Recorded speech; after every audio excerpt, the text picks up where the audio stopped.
Assalamualaikum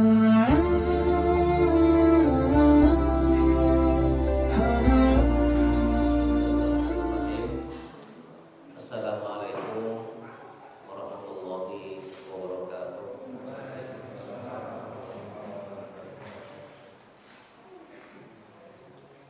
Alhamdulillahirabbil alamin. Wa bihi nasta'inu ala umuri dunya waddin. Wassalatu wassalamu ala sayyidil mursalin wa ala alihi wa ashabihi ajma'in, amma ba'du. Faqala ta'ala, a'udzu billahi minasyaitonir rajim. Qul subhanaka la ilma lana illa ma 'allamtana innaka antal alimul hakim. Shadaqallahul azim. Bapak, Ibu, jamaah Masjid Al-Ikhlas berbahagia,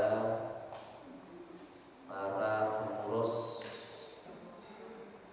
atau DKM Masjid Al-Ikhlas saya hormati, para muqtahifin, saudara-saudara yang sedang beriktikaf. Mudah-mudahan Allah Subhanahu wa taala memberikan Lailatul Qadar kepada kita, yang barang siapa beribadah di satu malam itu nilainya sama dengan 83 tahun 4 bulan. Ini salah satu hadiah. Salah satu hadiah dari Allah kepada umat akhir zaman. Arti umat akhir zaman itu umat Rasul. Karena umat Rasul umurnya antara 60 sampai 70. Seandainya lebih dari 70 itu ya ada bonus dari Allah. Sehingga Syekh Mahmud Halim itu seorang dai pengarang buku. Dia melakukan survei di Mesir. Kebanyakan masyarakat Mesir umurnya itu 83 tahun mayoritasnya. Ya, ini berbeda dengan umat-umat sebelumnya. Umat Nabi Nuh saja berdakwahnya 950 tahun. Umat Nabi Ibrahim tingginya, besarnya, tingginya aja itu sampai 60 hasta, lebarnya itu 4 hasta. Berarti kalau 60 hasta sekitar 30 meter. Kita 2 meter aja udah tinggi banget. Umumnya orang Indonesia itu 165, yang 170, 75 itu jarang.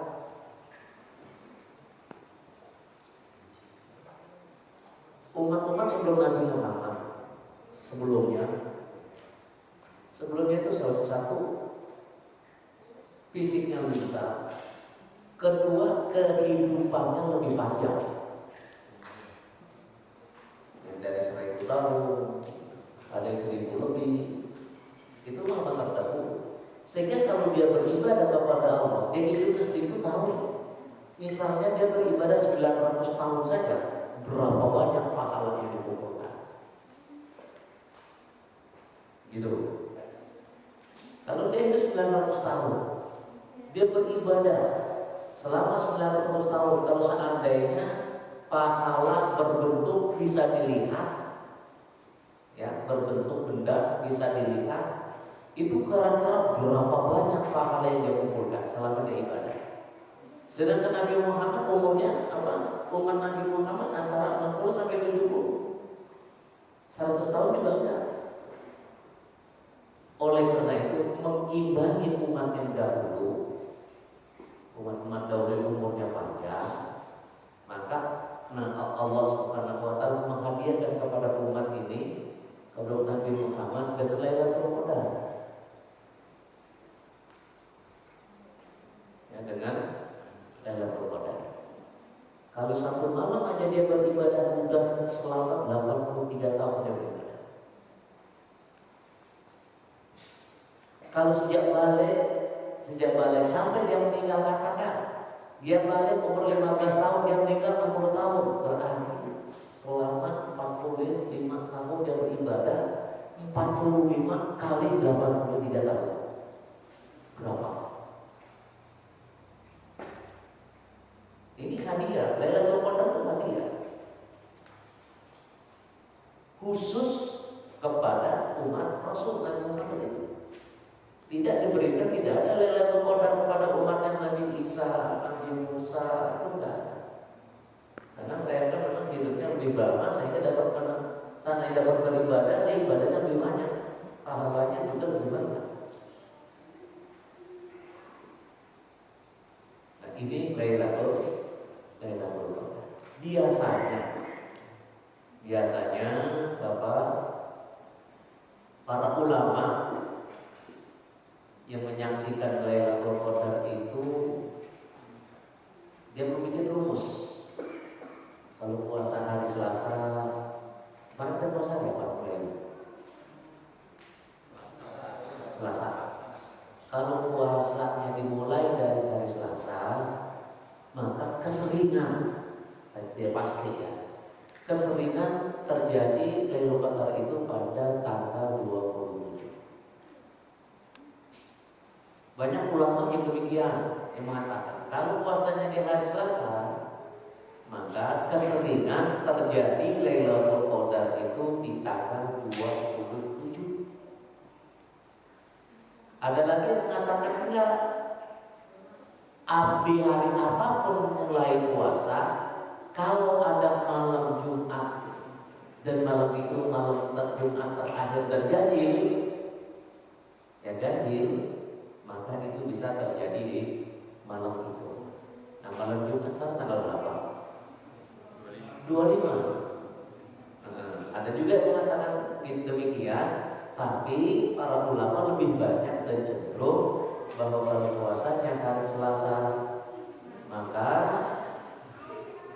terjadinya Lailatul Qadar itu pada tanggal 27. Berarti tepat malam ini. Nah, kita bukan untuk itu. Kita duduk tidur, wirid, baca Quran, tilawah di sini. Ya, bukan hanya di malam-malam ganjil.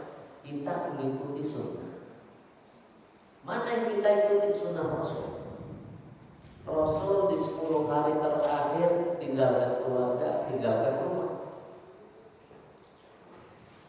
Untuk apa? Beliau tinggalkan rumah, tinggalkan keluarga, datang ke masjid pertama tujuan iktikaf.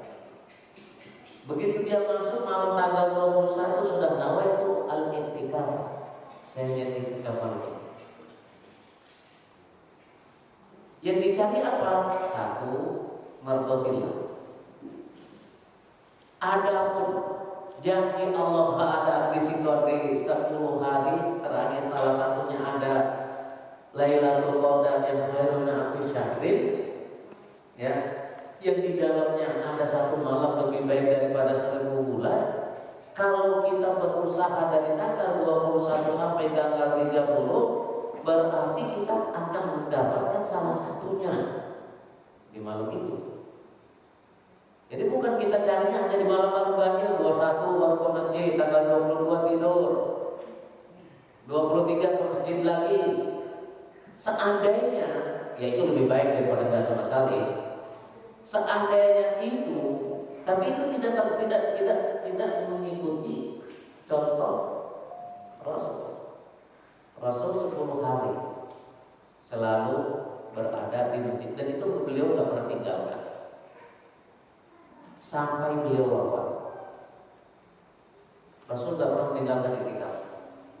Kita lihat mulai iktikaf itu mulai tahun kedua Pak, Hijriah. Di Mekah, selama di Mekah itu nggak ada iktikaf, nggak ada sholat berjamaah, itu nggak ada. Kenapa? Kondisinya tidak aman. Sholat berjamaah itu nggak ada, sholat di rumah masing-masing.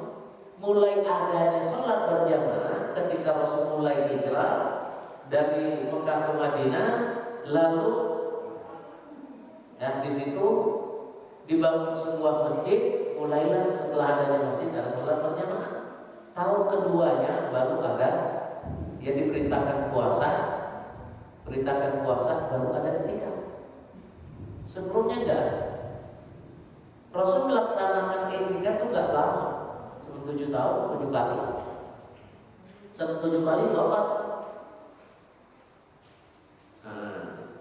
Jadi beliau selama di Madinah, setelah tahun kedua tidak pernah meninggalkan i'tikaf sampai beliau wafat. Setelah wafat, ternyata i'tikaf itu budaya itu dilanjutkan oleh siapa? Terutama yang melanjutkan adalah para istri beliau. Artinya i'tikaf itu dianjurkan juga bagi kaum wanita. Itu hadisnya sangat jelas. Ketika Rasul wafat, kemudian i'tikaf itu dilanjutkan oleh istri-istri beliau, kemudian diikuti oleh para sahabat-sahabat sampai kepada tabi'in, lalu tabi'in sampai kepada sekarang. Kenapa?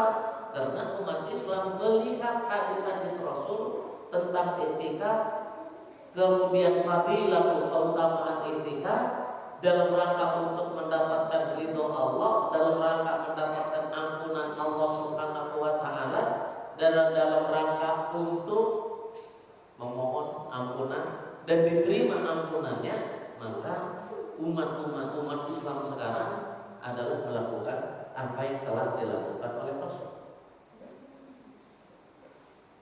Ini tentang i'tikaf. Jadi Bapak Ibu, sarana untuk menghapus dosa itu banyak. Selain sholat puasa, kalau Imam Ghazali mengatakan bagaimana apa rahasia sholat, apa rahasia puasa sampai dosa kita terhapus. Beliau mengungkap di dalam bukunya yang disebut Al-Ihya Al-Ulumuddin. Nah, saya mengawali kalimat ini dengan sebuah hadis. Yang pertama, hadis itu adalah pertanyaan Rasul kepada para sahabat. Rasul bertanya, ini lagi ngobrol begini, ini duduk bersama-sama. Apakah setelah pengajian subuh atau apa? Biasa Rasul itu kalau habis subuh dia melakukan apa? Coffee morning. Ya, bahasa pemerintah kan begitu. Apa namanya coffee morning itu? Ya, open house. Beliau habis subuh biasa ngobrol yang isinya adalah nasihat, yang di situ sambil ngopi, mungkin sambil sarapan. Ya, bahasa kita adalah pengajian pagi. Pada saat pengajian kumpul-kumpul, Rasul bertanya kepada para sahabat, wahai sahabatku, atadruna mal muflis? Pertanyaan sangat sederhana, remeh gitu, kecil. Wahai sahabatku, tahukah kalian siapa itu muflis? Sahabat menjawab, sebagaimana definisi yang mereka pahami. Yang kedua, definisi yang berada di mereka. Dia bilang al-muflis itu adalah muflis itu adalah orang yang nggak punya duit, nggak punya harta, nggak punya banyak makanan. Itu muflis. Bahasa kitanya muflis itu ya miskin, nggak punya duit, nggak punya harta, nggak punya banyak makanan. Itu muflis. Rasul menjelaskan, bukan itu yang dimaksud oleh muflis pada umatku. Bukan itu yang dimaksud dengan muflis. Kita sampai di berapa nih, Pak?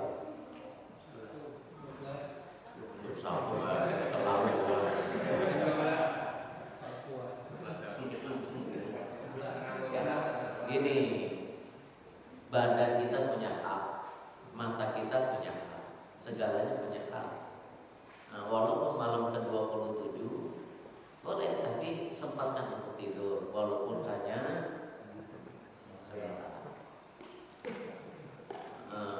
kita misalnya kita selesai sampai jam 10.30.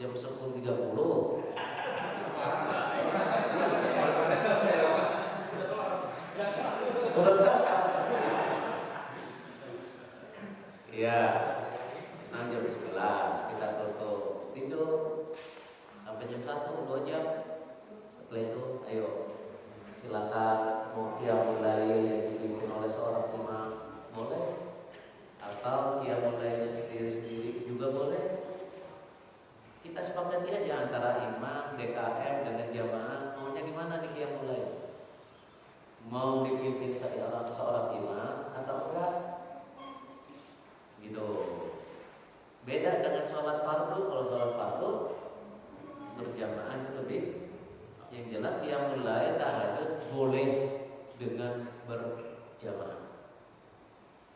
Boleh, karena Rasul pernah melakukan itu sedang bermalam bila salah satu seorang sahabat dia bermalam. Atau bermalam apa sih?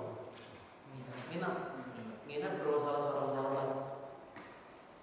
Tengah malam dia bangun, dia sholat. Tahu-tahu yang punya rumah melihat kok Rasul sedang sholat. Nah, Rasul sedang sholat, akhirnya dia berwudu, ikut berjamaah dengan Rasul. Cuman posisinya adanya di sebelah kiri. Makmum sendiri, dia adanya di sebelah kiri. Nah, Rasul dalam posisi sholat memindahkan, menggeser, memindahkan yang dari sebelah kiri ke sebelah kanan. Itu sebagai syariat bahwa satu, sholat malam boleh berjamaah. Yang kedua, syariatnya kalau makmumnya sendiri nggak boleh ada di belakang, tapi adanya di samping sebelah kanan. Gitu. Jadi mengapa nginapnya Rasul itu menjadi sebuah syariat? Menjadi sebuah syariat. Ya, kita lanjut. Yang dikatakan muflis. Muflis itu adalah tadi orang yang tidak punya uang dan juga tidak punya harta, sehingga miskin disebut adalah muflis. Dan ini yang berkembang di masyarakat kita adalah muflis, artinya lagi nggak punya duit, gitu. Sedangkan Rasul menjelaskan kalimat muflis itu adalah bukan itu yang dimaksud. Yang dimaksud dengan muflis pada umatku adalah satu, orang yang di dunianya kaya dengan pahala sholat, kaya dengan pahala puasa, kaya dengan pahala sedekah, infak dan seterusnya. Dia kaya. Artinya sholatnya rajin, puasanya rajin, sedekahnya rajin. Begitu datang hari kiamat menghadap kepada Allah Subhanahu wa taala miskin. Arti miskin, pahala puasa, sholat, infak, sedekahnya habis. Tidak ada. Yang mestinya kalau dilihat zahirnya dia rajin ibadah, rajin sholat, puasa, zakat, infak, sedekah, mestinya dia masuk surga. Kok kenapa dia masuk neraka? Karena dia muflis. Menjadi miskin. Kenapa menjadi miskin? Karena pahala puasa, pahala sholat, puasa, pahala infak, sedekah, zakat itu diambil dari orang. Kenapa diambil orang? Karena hidup di dunianya dia rajin puasa, juga rajin menyakiti orang. Rajin sholat, juga rajin menghina orang. Oh, hadisnya begini, adalah qaula Rasul sallallahu alaihi wasallam al-muflisu min ummati man ya'ti yaumal qiyamati bi sholati wa siyami wa zakati. Dia pada saat di dunia hidup dengan sholatnya, pahala sholatnya, puasanya, zakatnya, wa ya'ti qad syatama hadza, dia pernah atau sering di dunianya melakukan syatam. Syatam itu adalah mencaci maki orang. Wa qadhafa hadza, dan dia menuduh orang, selalu orang itu nggak baik di mata dia. Wa akala mala hadza, dan juga memakan harta orang yang bukan haknya dia makan, ya, yang bukan haknya itu. Ini sangat banyak, termasuk riba.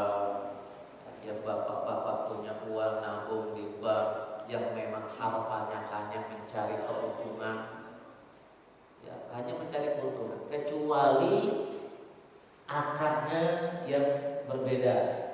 Ada disebut dengan mudoroba, ada ini, ada itu. Kalau memang tujuan itu dengan sistem akarnya, transaksinya yang berubah, maka itu tidak menjadi riba.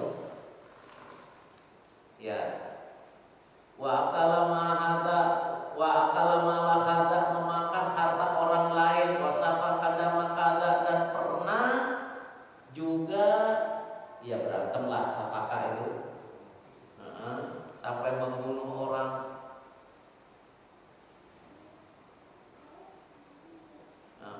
Fayuti hadza, kemudian orang ini tadi, yang tadi ketika dunia rajin sholat, rajin zakat, rajin itu, pada dia meninggal membawa pahala banyak, begitu ditimbang, nah, pahalanya banyak diserahkan kepada orang lain. Orang yang pernah didolimi sama dia, orang yang pernah disakiti, orang yang pernah dipukul, orang yang pernah diremehkan, yang pernah dihina, itu semuanya menuntut jatah. Saya dulu di dunia diini sama dia, maka diambil lagi pahalanya, diberikan lagi ke dia. Oh, ternyata begitu pahalanya habis, ininya masih belum selesai. Pahalanya udah habis, udah nggak ada untuk membayar sesuatu yang dia lakukan di dunia. Maka dicarilah, ente punya salah apa? Oh, dia dulu pernah memukul saya, padahal saya tidak punya salah apa-apa. Udah, haknya udah habis di pahalanya. Lalu dosanya yang diberikan ke sini supaya dosa dia itu ringan. Nah, itulah yang dikatakan muflis menurut Rasul. Nah, maksud saya, kita jangan sampai hidup ini kita bisa berbangga, berbahagia, bisa melakukan ini, melakukan itu, tahu pada saat yaumul hisab, hari perhitungan, kita miskin. Pahala kita diambil oleh orang lain.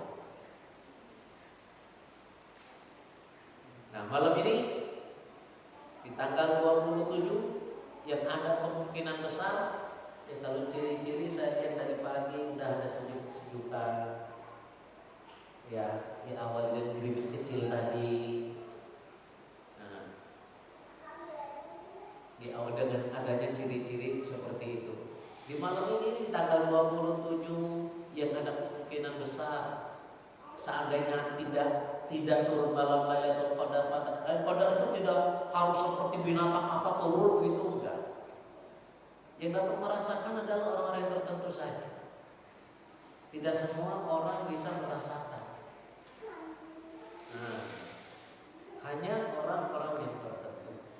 Nah, bagaimana orang yang tidak merasakan, yang tidak bisa melihat tanda-tanda, kemudian tidak bisa merasakan pada dampak dirinya, apakah dia juga mendapatkan Lailatul Qadar? Kalau saya banyak beberapa buku kitab yang saya baca, siapapun seorang yang dia di dalam ketaatan, mulai dari siang sampai pagi, dari siang dari pagi sampai siang sampai sore sampai malam, malam sampai pagi lagi, semuanya aktivitasnya dalam ketaatan kepada Allah Subhanahu wa taala, maka dia berhak menerima Lailatul Qadar. Dia berhak, ya berhak menerima Lailatul Qadar, dan dia berhak orang yang akan ditemui pada malam itu oleh para malaikat.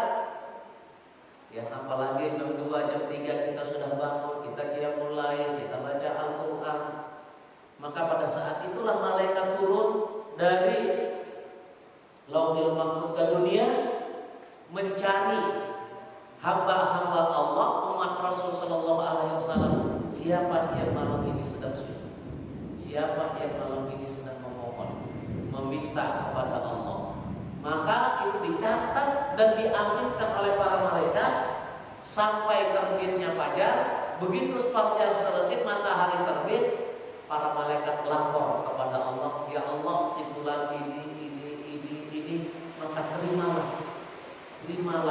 doanya, terimalah ampunannya, dan jadikanlah dia orang-orang yang saleh. Jadi tidak ada istilah orang Jawa tidak mendapatkan ampunan, tidak mendapatkan Lailatul Qadar, tidak ada, kecuali pada hari itu, malam itu dia itu berbuat maksiat. Tapi orang yang beriktikaf dalam rangka semata-mata fardhillah mencari ridho Allah Subhanahu wa taala, maka dipastikan bahwa dia akan dapat Lailatul Qadar. Jadi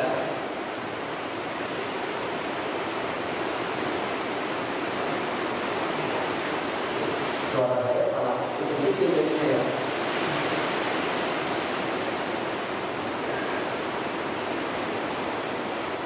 Beberapa malam yang lalu saya ke masjid Al-Ikhlas, namanya agak jauh. Dia baru juga selesai, baru nanya, cantik masjidnya, ada semuanya pakai kain. Saya bilang ketika Pak, ini enak juga di masjid, saya boleh nggak kita masjid? Dan kebetulan teman-teman yang dari sekolah banyak tinggalnya di situ. Rahmatan lil alamin itu maksudnya benar. Ada basement di bawah, kemudian antara lantai masjid kemudian ada lagi di lantai atasnya. Tapi tidak seada ini. Banjar juga nggak ada. Atau tidak, juga nggak ada seperti ini. Ini memang betul. Saya kalau tahu dari awal ada kayak itu, saya mau di sini. Pada kok nambahin sih.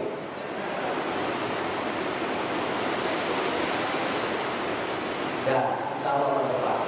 Jadi sekarang saya udah minta izin ke Mahala untuk mata dalam ini.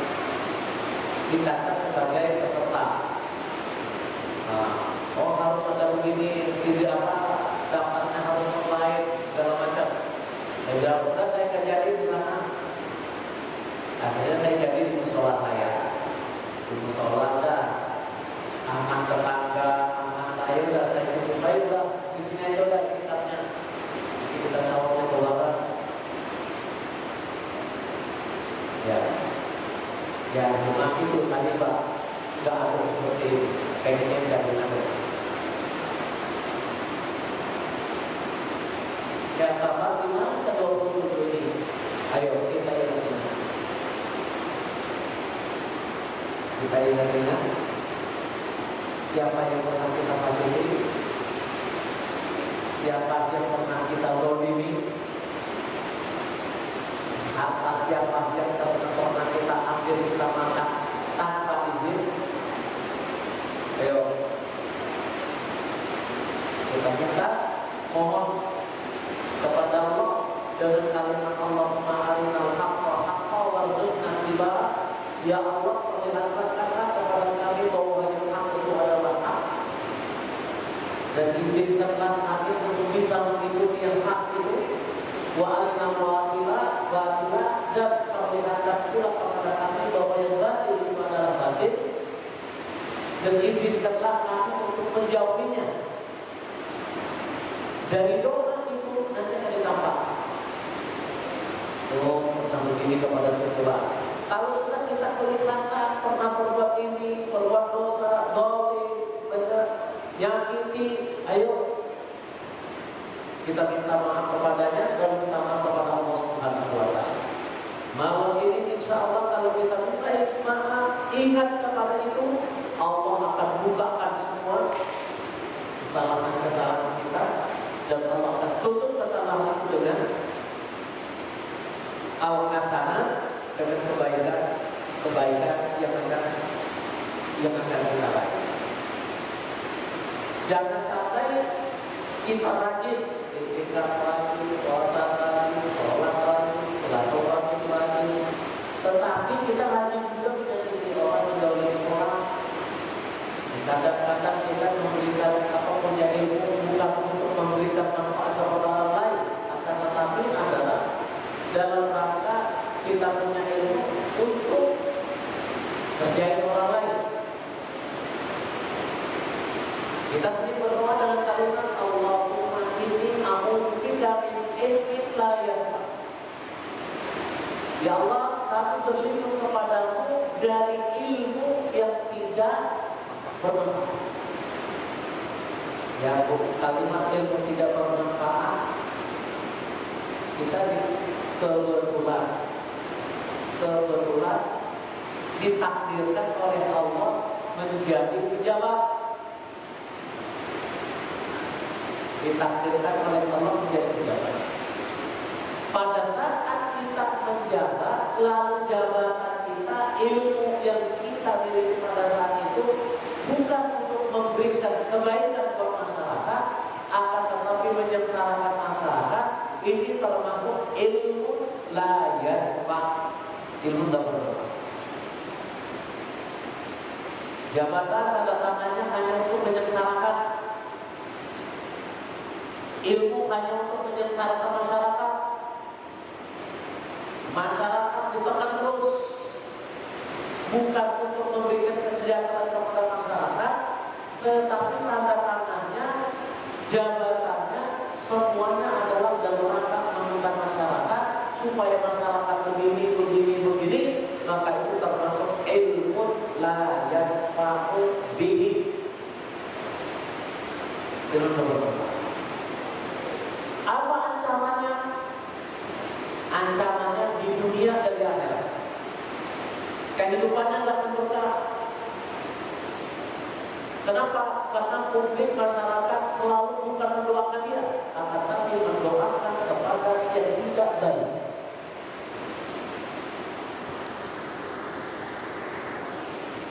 Ya, di malam ini, malam ke-27, yuk sama-sama kita kurangi tidur. Kita kurangi tidur. Ya, karena mata punya hak. Boleh kita tidur, jangan lebih dari 3 jam. 3 jam malam ini bisa kita tidur. Besok siangnya kita tambah. Yang penting malam ini bagaimana kita bisa menghatamkan Al-Quran walaupun hanya 1 juz.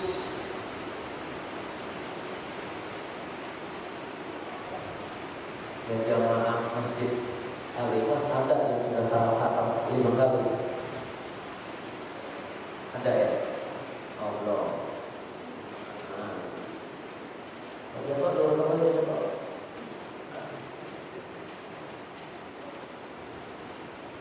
Yang penting bukan khatamnya, Pak.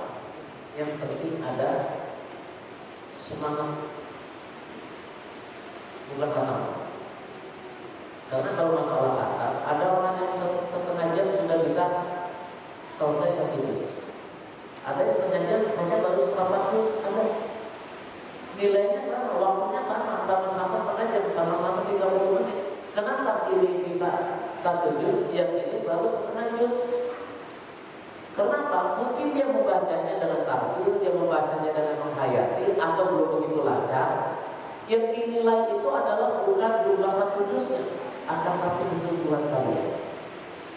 Sampai di mana kesempurnaan kalian dalam rangka untuk menghafalkan. Itu yang dinilai oleh Allah. Yang insya Allah kalau kita keseringan membaca itu, keseringan, ya lama-lama akan baca.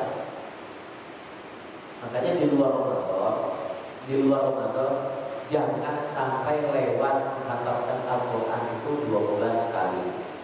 Setiap 2 bulan khatam, setiap 2 bulan khatam. Berarti kalau setiap 2 bulan khatam, satu hari kita cukup dengan membaca 5,5 juz, 5 lembar Al-Quran itu satu hari. Kalau 5 lembar satu hari, ya berarti kita khatamnya 2 bulan sekali. Nah, dalam 2 bulan sekali 1 tahun di situ udah 6 kali ditambah dengan Ramadannya. Jadi 1 tahun bisa 6 kali, bisa 7 kali, gitu. Nah, inilah nanti Bapak Ibu, Al-Quran itulah yang akan menjadi syafaat penolong kita, menjadi syafaat penolong kita. Di situ tidak ada yang bisa menolong, ya orang tua kita, tetangga kita, saudara kita, guru kita, kawan dekat kita. Kalau kita sudah masuk kuliah, nggak ada yang bisa menolong. Suasananya sempit, gelap gulita, oksigen tidak ada. Karena diceritakan kalau orang sudah meninggal masuk liang lahat, maka ruhnya nanti akan dikembalikan ke jasanya,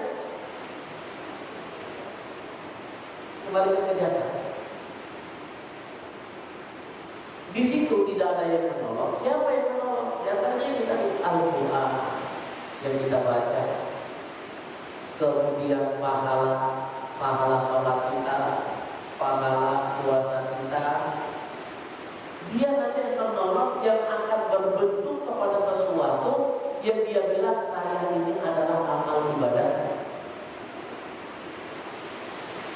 Dengan kalimat amal ibadah, maka kuburan liang lahat itu akan berubah menjadi ada sinar, ada oksigen, tidak gelap lagi. Kalau sudah kuburan bersinar, tidak gelap, datang malaikat munkar nakir itu bertanya dengan kalimat amrobuka, maka bibuka, wama bibuka, itu sudah lancar. Orang di dunia hafal, sekalipun dia hafal luar biasa. Ketika tanya nabiuka, apa agamamu, waman nabiuka, siapa nabimu, hafal. Tapi masuk liang lahat itu kalau tidak ada amalnya pasti tidak bisa menjawab. Karena yang berbicara apa? Yang berbicara itu adalah tangan, naqtimu ala afwahihim wa nukallimuna aydihim wa tashhadu arjuluhum. Kaki menjadi saksi. Jadi menggerakkan mulut untuk bisa menjawab pertanyaan malaikat munkar nakir itu adalah bukan mulut kita, akan tetapi amal-amal kita yang akan menjawab. Nah, Bapak Ibu, dengan yang mudah-mudahan malam ke-27 ini betul-betul untuk Lailatul Qadar, ayo kita sing-singkan lengan baju kita dalam sama-sama kita sujud memohon, meminta kepada Allah Subhanahu wa Ta'ala agar Allah hapuskan segala dosa kita. Kalau seandainya kita pernah menzalimi seseorang, ya Allah ampunkan dan maafkanlah kami. Kalau seandainya kami telah memakan harta orang, ya Allah ampunkanlah. Jadi semua kesalahan-kesalahan kita dengan memperbaiki ibadah kita dan memohon ampunan dari perbuatan-perbuatan yang terdahulu, maka Allah akan menghapuskan semua dosa kita, sekalipun dosa itu sebanyak buih yang ada di laut. Buih yang ada di laut, sekalipun dosa kita sebanyak itu, ataupun dosa kita sebesar Jabal Uhud. Ya Bapak yang pernah umroh, pernah haji pasti pernah melihat Jabal Uhud yang ada di Madinah. Ya, yang ada di Madinah itu pasti melihat besarnya kayak apa Jabal Uhud. walaupun dosa kita sebesar jabal Uhud, nah Allah akan hapuskan semua dosa kita. Saya teringat dengan cerita ada seorang namanya Jariyah. Jariyah itu adalah budak perempuan yang belum nikah, itu namanya Jariyah. Jariyah ini dia meninggal dunia karena penyakit, karena wabah. Dia lagi pandemi, cuma wabahnya pada saat itu belum disebut dengan COVID-19. Wabahnya disebut dengan taun. Dia kena taun, lalu meninggal. Gak berapa lama, ya 1 minggu setelah Jariyah ini meninggal, tahu ayahnya mimpi. Ayahnya dia mimpi ketemu dengan anak dia ini. Seorang ayah ketika ketemu dengan anak yang sudah meninggal, apa yang diminta oleh ayah? Wahai anak, coba ceritakan tentang akhirat. Kamu kan sudah meninggal, coba ceritakan tentang akhirat. Apa kata si anak ini? Wahai ayah, jadi judulnya adalah Kuna Naklah Wala Nakmal. Kuna Naklah Wala Nakmal. Wahai ayah, Kuna Naklah Wala Nakmal. Wahai ayah, banyak kita tahu tapi kita tidak mengerjakan. Kebalikannya, banyak orang yang mengerjakan, berbuat, bekerja, tapi tidak didasari dengan pengetahuan. Nah, kata dia, wallahi, ini kata Jariyah ini, wallahi lantasbihatun wahidatun wa raq'atun wahidatun ahabbu ilayya fi safihati. Kata dia, satu tasbih, kita baca satu tasbih, kita laksanakan satu rokaat itu maksudnya bukan sholat wajib, ini sholat sunnah. Yang dimaksud sholat sunnah adalah yang mulai membaca tasbih dan melaksanakan sholat walaupun hanya satu rokaat di malam hari, itu akan lebih baik dan itu saya lebih cintai pada saat sohifah saya, lembaran saya diperlihatkan kepada saya, itu saya lebih senang, lebih suka daripada dunia beserta isinya.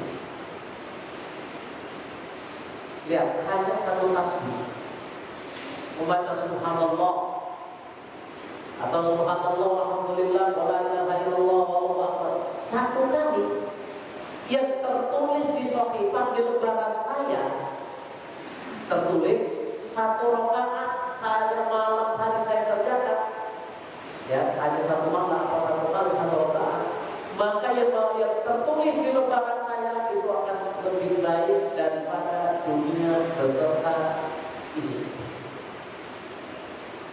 Cuma kita hari-hari berjalan, malam berjalan, siang berjalan, sampai waktu habis kita nggak pernah mengerjakannya. Kata si Jariyah tadi, kata si anak, hari-hari berlewat begitu saja, siang juga begitu lewat, tapi kita tidak pernah. Kita tahu padahal bahwa satu tasbih dan satu rakaat itu adalah lebih baik dari dunia beserta isi, tapi kita tidak mengerjakan. Lalu diungkap lagi oleh Imam Ibnu Qayyim dikatakan bahwa kita tahu bahwa syaraful mukmin, kehormatan seorang mukmin, kita tahu bahwa kehormatan seorang mukmin itu dengan sholat malamnya.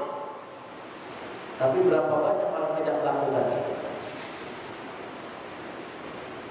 Kita tahu bahwa 2 rakaat sholat Tuhan itu bisa membawa rezeki dan bisa membawa keberkahan.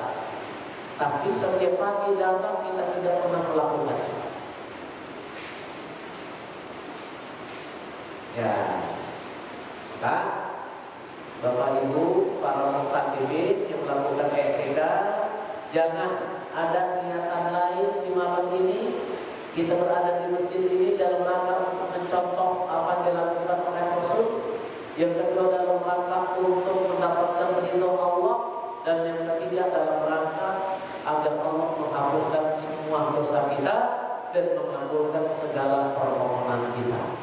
Ya, mudah-mudahan Allah menerima amal ibadah kita, dan mudah-mudahan Allah Subhanahu wa taala menghapuskan semua dosa-dosa kita. Kiranya cukup sekian, tepat jam 11. Mungkin kalau ada yang mau menambahkan atau ada yang mau bertanya, saya silakan. Seperti biasa, tapi kita ada jawab. Kemarin kita sih sampai jam 11 lebih dikit lagi. Gimana? Sampai jam 11 lebih dikit. Apalagi jam 11 belum pulang. Kita setelah ini memang ada kegiatan bebas. Boleh istirahat tidur sampai jam 2:30. Nanti 2:30 baru kita terakhir. Baik Bapak Ibu sekalian yang ingin menanyakan terkait dengan apa yang tadi disampaikan Ustaz, dipersilakan.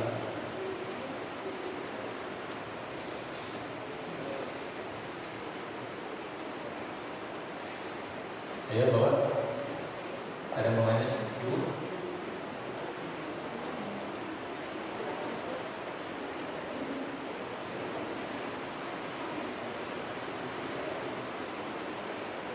Ya, sambil menunggu pertanyaan, di malam ini kita perbanyak membaca doa dan kalimat Allahumma inni as'aluka ridhoka wal jannah wa a'udzu bika min sakhatika benar.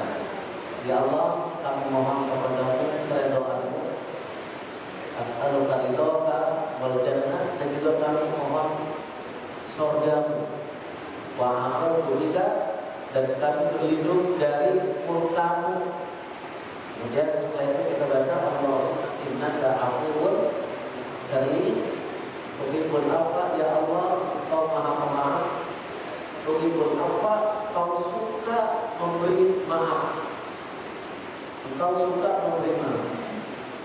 Allahumma innaka afuwwun karim tuhibbul afwa fa'fu anni, maka maafkanlah aku. Kalau banyak dipimpin oleh seseorang, makmumnya mengaminkan ya dengan kalimat Allahumma inna, pakai kalimat inna. Kalau sendiri ini, ya inna nas'aluka ridhoka wal jannata wa na'udzu bika min sakhatika wan nar. Allahumma innaka afuwwun karim tuhibbul afwa fa'fu anna. Nah, sesungguhnya Engkau suka memberikan maaf, maka maafkanlah kami. Nah, inilah doa yang sering dan dibaca oleh Rasul pada saat beliau beriktikaf di 10 hari terakhir. Bagaimana dengan doa-doa yang lain? Boleh. Doa-doa yang lain juga boleh. Cuma yang banyak dan sering dilakukan adalah doa seperti ini. Atau doa kita sendiri, doa itu sudah kita baca, tapi begitu yang mulai kita ingin baca yang lain juga boleh. Ya Allahumma inni as'aluka qalban khashi'an, boleh. Ya Allah, kami memohon kepadamu hati yang khusyuk. Wa apa lagi? Wa imanan yaqinan, iman yang yakin. Ya. Atau kalau kita tidak tahu dan nggak hafal dengan bahasa Arabnya, boleh dengan bahasa yang kita paham. Mau bahasa Indonesia, mau bahasa Jawa, silakan. Nah, tidak harus terpaku dengan bahasa Arab. Ya, tidak terpaku. Nah, bagi kita yang sudah biasa berdoa dengan bahasa Arab, juga harus tahu makna dan tujuan. Ya, maknanya tahu, tujuannya tahu. Kalau memang kita nggak tahu dan makna tujuannya, maka dengan bahasa Indonesia itu lebih baik. Kecuali kita sholat, Pak. Dalam sholat nggak boleh kita ganti dengan bahasa apapun, harus dengan bahasa Al-Quran, bahasa Arab. Nggak boleh kita ganti takbir Allahu Akbar, kita ganti dengan bahasa Indonesia Allah yang Maha Besar, kan? Sehingga kita mau sholat di mana saja, yang sholat di Arab, di Mekah, di Turki, di Jerman, orang sholat pasti sama, bahasanya sama, rukuknya juga sama, sujudnya juga sama. Maka dalam sholat nggak ada bahasa yang berbeda juga ada. Ya, rukuk yang berbeda juga nggak ada. Karena rukun sholat semuanya sama, mulai dari ujung selatan sampai ujung utara, semua yang dikatakan rukun sholat itu sama, syarat yang membatalkan sahnya sholat juga sama, nggak ada yang berbeda. Oh, rukun sholat untuk orang Indonesia ini, untuk orang Arab ini, enggak, semuanya sama. Sehingga tidak ada perbedaan. Untuk berdoa silakan, kita menggunakan bahasa Arab yang silakan. Nah, kalau memang kita lebih khusus berdoa dengan bahasa Indonesia, lakukan. Ya, lakukan. Silakan yang bertanya. Saya dulu. Ya. Terkait tadi yang soal pada saat Nabi dan sahabat coffee morning ya. Rasul bertanya kepada sahabat, tahukah kamu siapa yang muflis? Ya, ialah orangnya yang tidak punya harta, tidak punya uang. Tapi kan itu kias ya. Tapi artinya dia punya pahala tapi sampai nol karena dia menyakiti hati orang lain. Yang ingin saya tanyakan seberapa berat dosanya menyakiti orang sehingga dosanya sampai pahalanya sampai hilang gitu, dimakan oleh dosa menyakiti orang lain itu. Itu ya. Ini artinya kebaikannya pahalanya diberikan orang lain, gitu. Pahalanya dia banyak. Nah, cuma diambil oleh orang lain karena dia pernah melakukan itu kejahatan tadi. Nah, sebesar apa dosanya yang bisa sampai menghabiskan pahala dia? Kita melaksanakan ibadah itu pasti kalau dengan ikhlas, terpenuhi syarat, terpenuhi rukun, pasti Allah akan memberikan baik. Itu pasti. Karena Allah tidak pernah mengingkari janji. Innallaha la yukhliful mi'ad. Berarti orang ini pertama syatamahan, mencaci maki. Artinya orang ini sering mencaci maki tetangga. Salah dikit, caciannya luar biasa.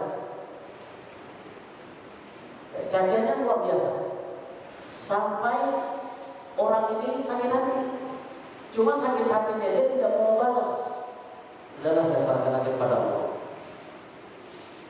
Gitu. Selama itu maka dosa itu gak hilang. Yang kedua, qadha berarti selain mencaci maki, dia pernah menuduh orang lain berbuat jahat, suudon, segala macam. Nah, yang kedua, yang ketiga, memakan harta orang lain. Coba kalau kita memakan harta riba, setiap hari kita ngambil kira-kira berapa? Kemudian apa lagi? Wasafa kadang ada pernah melukai orang lain, baik secara langsung maupun tidak langsung. Yang saya katakan melukai orang lain itu secara langsung, ya mungkin dia juga orang lain untuk termasuk di dalamnya adalah perbuatan sihir. Ya, perbuatan sihir menyihir orang terus agar orang ini begini, itu adalah termasuk safaqah. Terus apa lagi? Wadharaba, memukul. Arti memukul itu ya bisa berantem, bisa bertengkar. Memukul itu bisa dengan kata-kata. Fayuqi hadza hasanah min hasanatihi. Akhirnya semua kebaikannya diberikan kepada orang yang pernah dilakukan itu tadi. Makanya ketika kita punya salah, bahwa orang yang punya salah kepada manusia itu lebih berat ketimbang orang punya salah kepada Allah. Kalau punya salah kepada Allah, dia sudah insya taubat, tidak mengulang kembali, udah selesai. Tapi kalau kepada manusia, selain itu dia harus minta maaf kepada orang yang pernah disakiti. Nah, ini salah satu gambaran orang yang rajin di dunia yang hablum minallahnya bagus, tapi hablum minannasa tidak baik. Sehingga dia pahalanya habis diambil oleh orang lain. Kira-kira itu pekerjaan orang yang sampai pahalanya habis pada saat ditimbang oleh Allah Subhanahu wa taala. Ada lagi? Kalau tidak ada, kita cukupkan. Selamat beriktikaf. Ya, semoga Allah Subhanahu wa taala